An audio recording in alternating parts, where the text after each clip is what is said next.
When I first started barbecuing, it was dry, flavorless, and punishment for whoever had to eat it. My kids still laugh at the memory of me telling them, "Eat your chicken," as I force-fed myself the dry and flavorless bird. But since then, I've mastered a few basics that helped me start smoking delicious barbecue.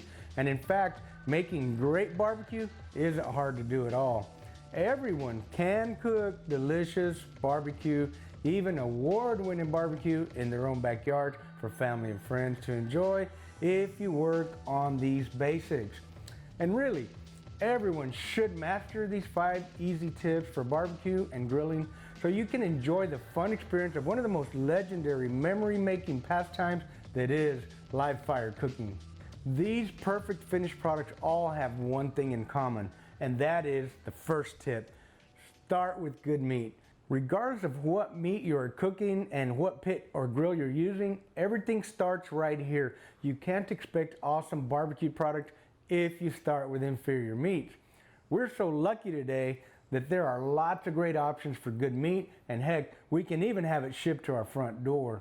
When I shop for briskets, I look for good, even shape, and for red meat with marbling. For chicken, you want to find nice, light looking skin with no ugly or brown purple spots or bruises. Looking at the wings is usually a good indicator of the whole chicken. Pork butts, they're usually nice, sort of rectangular, and preferably bone in. And when shopping for pork ribs, I like straight bones and thick, meaty ribs. And again, I'm looking for some marbling too. It's usually easy to spot through the cryovac.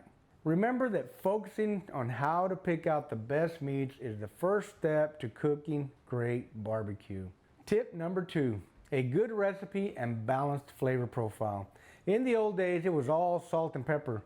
Then later, barbecue evolved to use a little bit of garlic, then brought in some onion, and now it's common to find paprika, chili, cayenne, chipotle, lemon pepper, mustard, herbs, and the list goes on in modern rubs.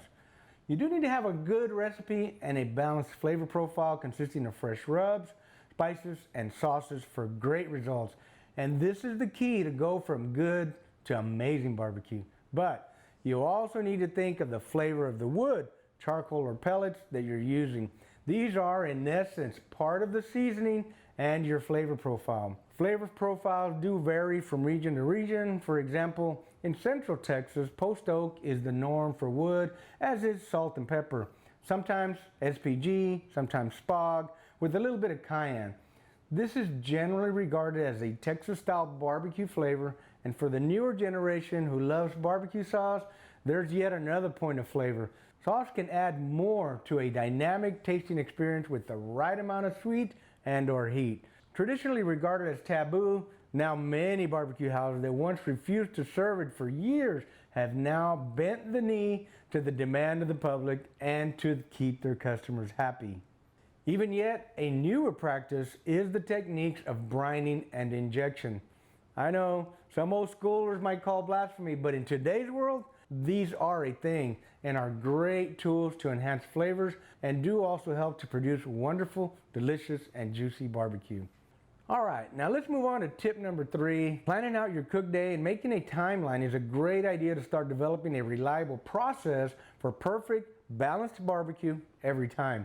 This is something that you need to think about from when you take the meat out of the fridge and before you trim it. How far in advance do you lay on the rubs? What time do you light the fire? At what temperature are you planning to cook at? When are the meats coming off the pit, and how can you shorten your cooking time? Are you resting the meats? If yes, for how long?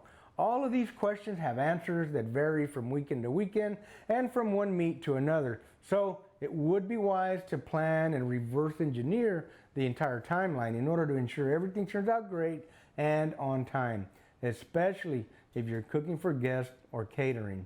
For example, if I was smoking a brisket to serve guests for dinner at say 7 p.m., then I'm going to be trimming the night before, lighting my fire at 6 a.m., then seasoning the brisket and getting it onto the smoker by 7 a.m. Usually 4 or so hours into the cook, I'm going to wrap that brisket at about 170 or 75 degrees internal temp and rotate how it sits on the smoker. Usually my briskets take 8 to 10 hours, so I should be done cooking no later than 5:30, and that gives me enough time to rest and slice the brisket.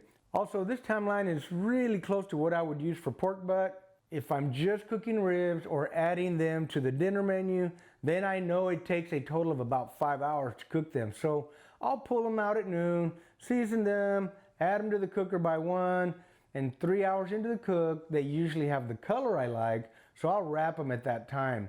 Then they should normally finish an hour before serving time. Chicken, easy peasy. Pull them out at 4:30 and done at 6 or 6:15. Bam! By 7, everything's ready, and I even had time to clean up and slice the meats. Now that brings us to tip number 4, the finishing process. In competitions, there's a saying that we use, you win or lose on the cutting board, referring to what you do at the last possible moment before turning. Really, this is equally important for barbecue at home, and here's why. After all the planning, the preparing, the sweating, and the cooking, the last thing you want to do is ruin your barbecue in the last moments. There are 3 things in general to remember about finishing your barbecue right. First, timing and temperature. A chewy versus a tender brisket is all about the finish. Always remember that temperature is a guide, but when you probe for temperature, that thermometer needs to slide in and out really easily. If there is any resistance, it's probably not quite done yet. Generally, most briskets that are tender between 200 and 205, depending on what your cooking temperature is. Pork butt, again, is very similar. I usually pull it between 200 and 205, feeling for tenderness by probing with the thermometer. When it goes in and out smoothly, it's done. Now for ribs, there's a lot of room for personal preference. Some folks like a little tug and a little chew. Some folks like them almost falling off the bone. Generally about 200 degrees is the average for the chew. And if you're going for falling off the bone, so that means a little more overcooked, could be as high as 205 and 208, depending on your cooking temperature. For chicken in general, you want to be about 175 degrees on the thighs for best tenderness and 160 to 165 on the breast for maximum moisture. It really is a balance and learning process, getting both crispy skin and moist meat. Saucing is the next point to remember in the finishing process. If you want to sauce your meats, do it during the last 15 to 20 minutes of the cooking process to allow the sauce to get some heat and tack up a little. The heat caramelizes the sugars a bit and it brings out that extra flavor from the ingredients in the sauce. When you nail this, it can really take your barbecue to another level of goodness. Next point is resting. Really, only the big meats need to rest a little while, especially brisket. You don't want to be slicing into this big meat while it's hot. So you need to finish early in order to let them come down slowly in temperature. A lot of times the brisket slices will dry out if you slice it while it's too hot. Resting allows a lot of the juices to redistribute back in the meat, and that's exactly where you want it, inside the meat, not outside. Pork butt is a little more forgiving, so just let it cool a bit to the point where you can handle it and pull it well. These first 4 tips will make for awesome barbecue, but it can all go out the window if you don't have at least an understanding and preferably a mastery of fire control. Fire control is the most important aspect of the cooking process.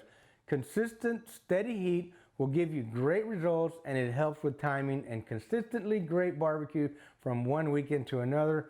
It also makes it easier to cook the meats perfectly every time, regardless of which cooker you use, be it a $35 department store cheapo or a $10,000 fancy-wancy stick burner. You need to control that fire to get the desired result. You need to know if you need more heat, less heat, direct heat, or indirect heat. What about more or less smoke? Unlike ovens, a barbecue cooker has air inlets and exhaust outlets, and they can be a delicate balance to get that just right airflow and that thin blue smoke. This also depends on the right size wood chunks or logs, especially on bad weather days. Generally, you might need a little more exhaust than inlet. All meats cook differently though. The size of the meats and the desired doneness determines the cook temperature and timing. So, if you can't control the fire and heat and all of this, then you are looking at a huge barbecue killer. That's one of the reasons why today's modern pellet grills are such a popular option and a great tool for beginners to learn how to cook really good barbecue in the backyard. Love them or hate them, just like barbecue sauce, they're here to stay. So my barbecue loving friends, if you follow and master these 5 tips, you'll be on your way to cooking perfect barbecue in no time and making awesome memories with friends and family, not once where you're forcing people to eat your dry chicken. Knowing about these 5 tips is only half the barbecue journey. Understanding how to implement and master these techniques and processes is the even more important half to becoming a pitmaster.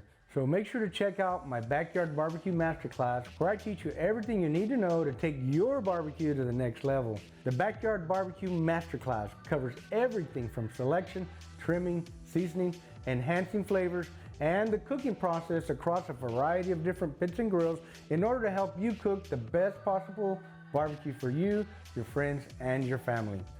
And lastly, barbecue lovers, don't forget to subscribe to my channel for more barbecue and grilling content like this video. Ring that bell. You don't want to miss the next video, tips, and tricks that I'll be rolling out in the future. If you have any questions, please let me know in the comments below and leave a thumbs up if you found this video helpful. And remember, keep the smoke light and make it work. Boom!